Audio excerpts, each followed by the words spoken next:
All right, so today we're diving into, get this, the Latino Century. We're really breaking down this book, new, The Latino Century, by Mike Madrid. Yeah.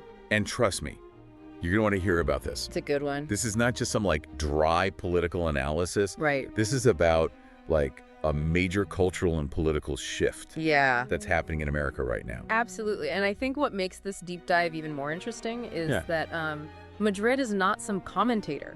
Right. You know, just giving his 2 cents from the sidelines. Yeah. This is a Republican strategist who has spent his career understanding Latino voters, and he's seen it all.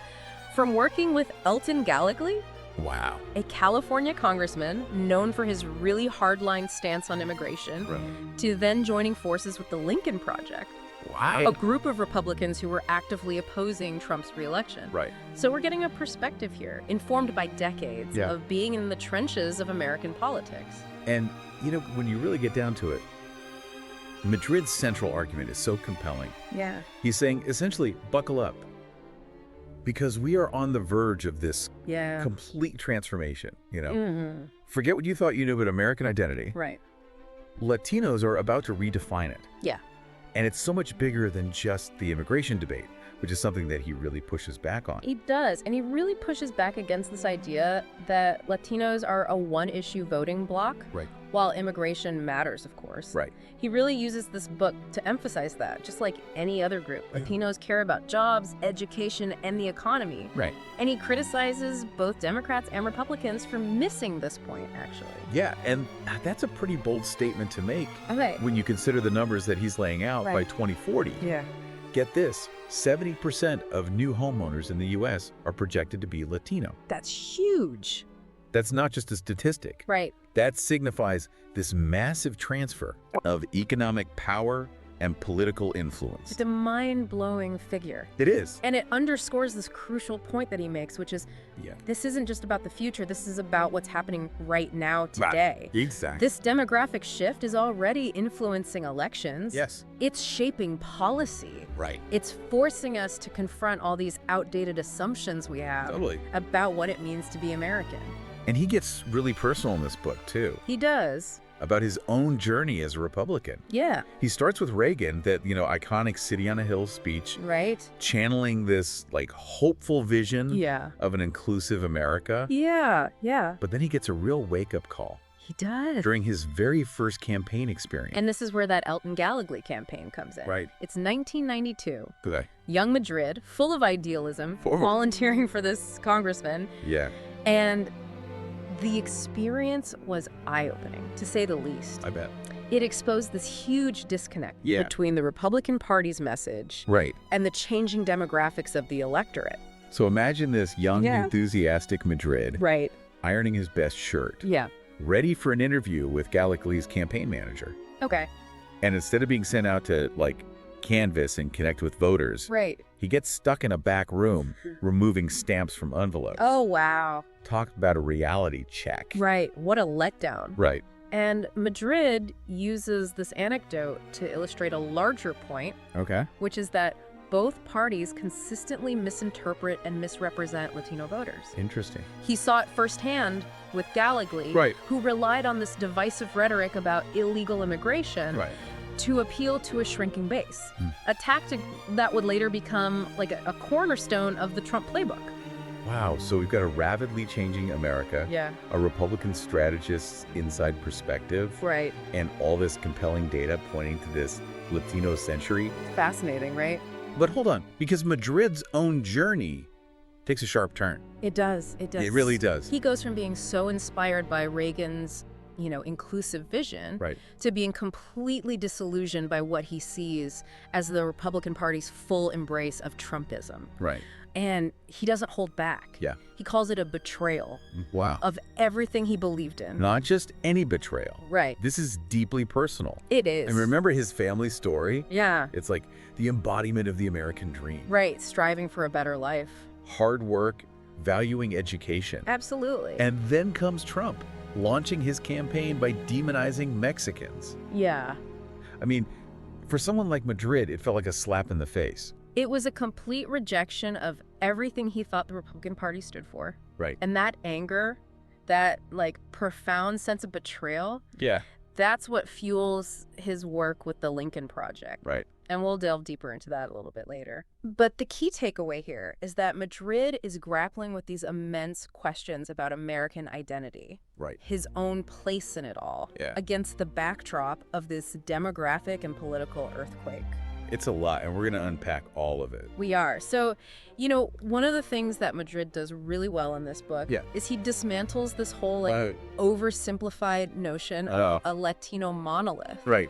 This idea that all Latinos vote the same way. Yeah, they're just one big block. Exactly. With one mind. He really emphasizes the incredible diversity within the Latino community. Yeah, he makes that very clear. Right, yeah. And how that diversity plays out in their political views. He really hammers home that point, that Latinos are not a single voting bloc. No. Cubans in Florida have different priorities. Of course. And concerns than Mexicans in California. Right. Who in turn see things differently. Exactly. Puerto Ricans in New York. It's about recognizing the nuances within this very diverse community. And he delves into those nuances. He does. Masterfully. Yeah, he explains how polling data often shows Latinos leaning conservative on economic issues. Interesting. Which, you know, perhaps reflects a strong work ethic and entrepreneurial spirit. Right. But at the same time, they express deep concern for social justice, likely connected to their own experiences with inequality and discrimination. It's so fascinating because he also talks about how religion plays a role. It does. You know, there's this deep Catholic influence, obviously rooted in tradition, family values. Sure. But then you also see this growing trend of secularism, particularly among especially younger generations. Younger Latinos, And this is where I think Madrid's insights are so important. Because he brings up the influence of women within the Latino community. Which is often overlooked in traditional political analysis. Completely overlooked. Right. Yes. And he talks about this deep respect that Latinos have for women in leadership roles. And he traces it back to these really influential cultural figures. Like La Virgen de Guadalupe. Of course. This revered symbol of motherhood and strength. Right, and it challenges that stereotypical view it does. of machismo that's often associated with Latino culture. Right, which is not always accurate. Right, exactly. And it has significant implications for how politicians approach this demographic. Huge implications. Huge. Because it's like he's saying, if you want to understand the Latino vote, you have to understand Latinos. You have to understand the power and influence of Latinas. He backs it up with data. He does. He points to the 2016 Nevada caucuses, where Bernie Sanders won a surprisingly large portion of the Latino vote. Interesting. Driven largely by strong support from Latinas. And remember that 2018 California gubernatorial race we talked about? Right. Villaraigosa. Where Madrid worked on Antonio Villaraigosa's campaign. Right, and Villaraigosa, a Democrat, ultimately lost that election. He did. But what's really interesting is what Madrid's team learned during that campaign. They saw firsthand how a message centered on economic opportunity and social justice really resonated with both Black and brown voters. Interesting. Particularly women. It's all about connecting with these communities. It is. On issues that genuinely matter to them. On issues that matter. Right, and it goes back to this pattern, right? It does. Where both Democrats and Republicans fall into this trap. They do. Of relying on these outdated assumptions. About this, like, quote-unquote Latino vote. Right, like it's this monolithic thing. Exactly. It's not. And to illustrate this point, Madrid takes us to North Carolina. North Carolina, okay. A state that you don't usually associate with having a large Latino population. It's not the first state that comes to mind. No, not at all. But this is where we see these demographic shifts. Yes. Playing out in a really fascinating way. Almost like a microcosm of the future. Right. Latinos might only make up about 4% of the electorate in North Carolina. Small, but mighty, right? But their numbers are growing. They are. Rapidly. And in a state where elections are often decided by a very slim margin, that small but rapidly growing segment of voters, it's huge, should be incredibly decisive. Game changer. It's a game changer in the making. Absolutely. And Madrid highlights how Republicans, in an attempt to hold on to power, have resorted to gerrymandering districts. But as the Latino population continues to surge, this strategy might ultimately backfire. It's like they're working against their own. It's a perfect example of how these demographic shifts are reshaping the political landscape in ways that nobody could have predicted. We're seeing it happen. Real time. In real time. Yep. And while North Carolina is a compelling case study, Madrid doesn't stop there. He keeps going. He takes us to the Rio Grande Valley in Texas. Go. A region with a predominantly Latino population. Over 90%. Over 90%. Historically a stronghold for the Democratic Party. Right. But in recent years, there's been a noticeable shift. Interesting. Republicans are gaining traction. Particularly among working-class Latinos. Interesting. Which challenges the traditional assumptions about this voting bloc. It's a complex situation. It is. And Madrid, he delves into the history of the Rio Grande Valley to help us understand what's happening. And he talks about the region's independent-minded spirit. Shaped by its unique history, cultural dynamics. And he even brings up Maya Flores. A Republican who flipped a congressional seat. In a 2022 special election. Mayra Flores is a fascinating figure. He is. A Latina, an evangelical Christian, a staunch supporter of Donald Trump. Wow. She really embodies the complexities of this evolving political landscape.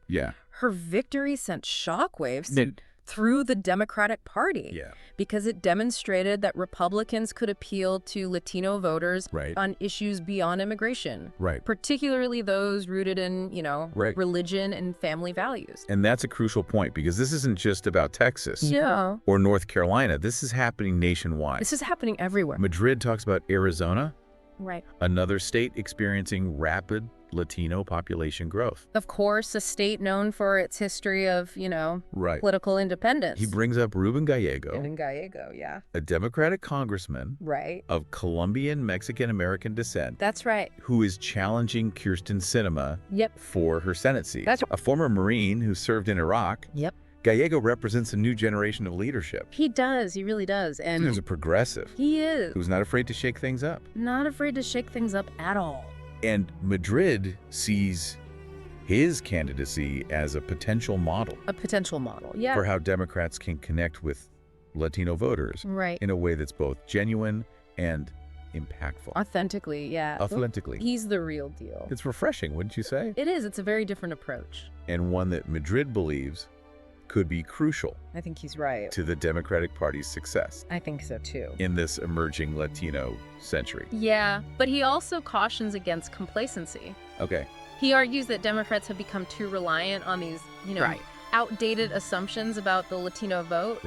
And they haven't done enough to really actively engage with this increasingly diverse and politically dynamic community. He points to the 2020 election, where Trump made some, surprising gains. He did. Among Latino voters. Particularly in Florida and Texas. Especially in Florida and Texas.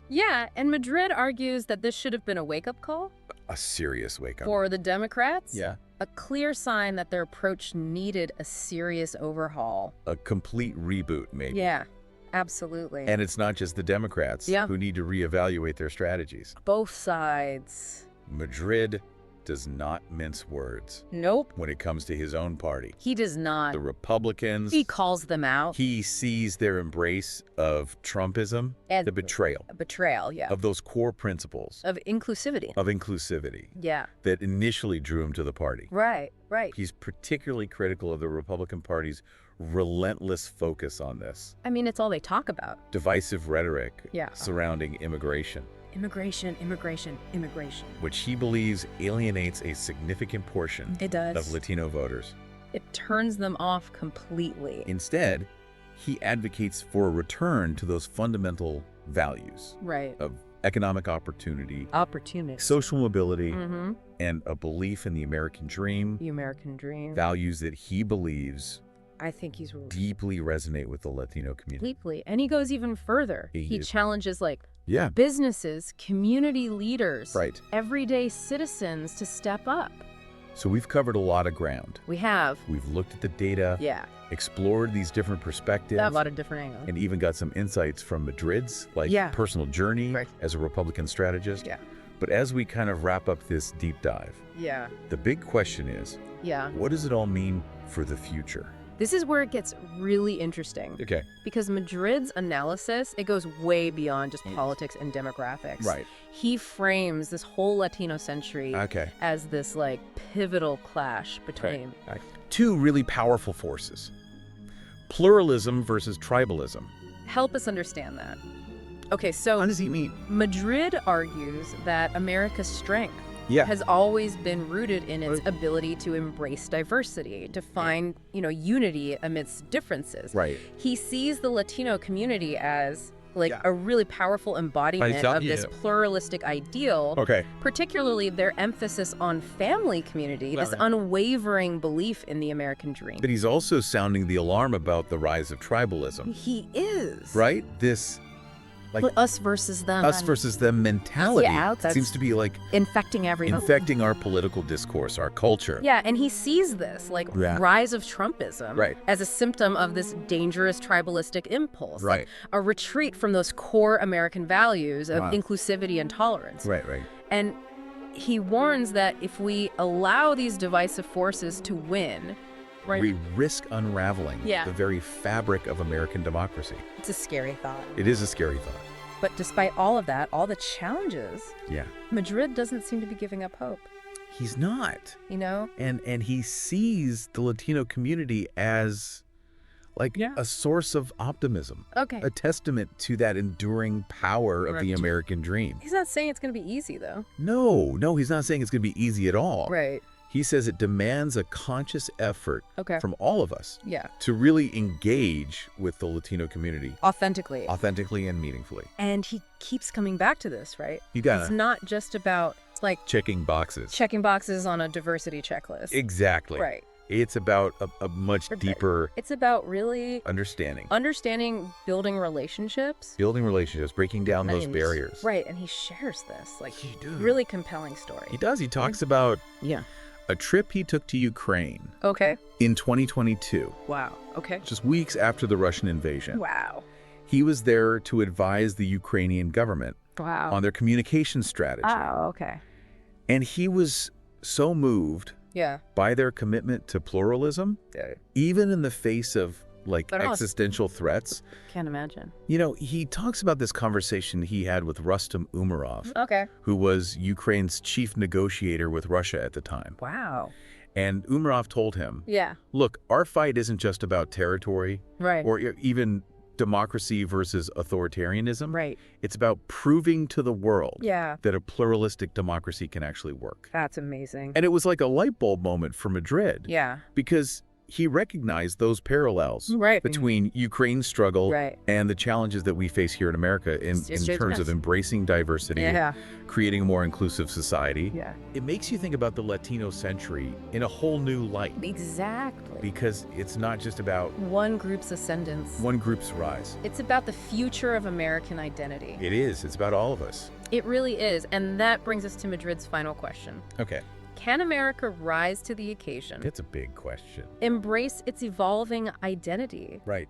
And become a truly pluralistic society. Or will we succumb to... Right. Or will we succumb to those forces of tribalism and division? This question we all have to grapple with. We do. I mean, he really leaves us with a lot to think about. He does. Because this Latino century, as he lays it out, it's not just some, it's not just some abstract demographic trend. It's about our values. Our values, our vision. Our vision for the future. Yeah.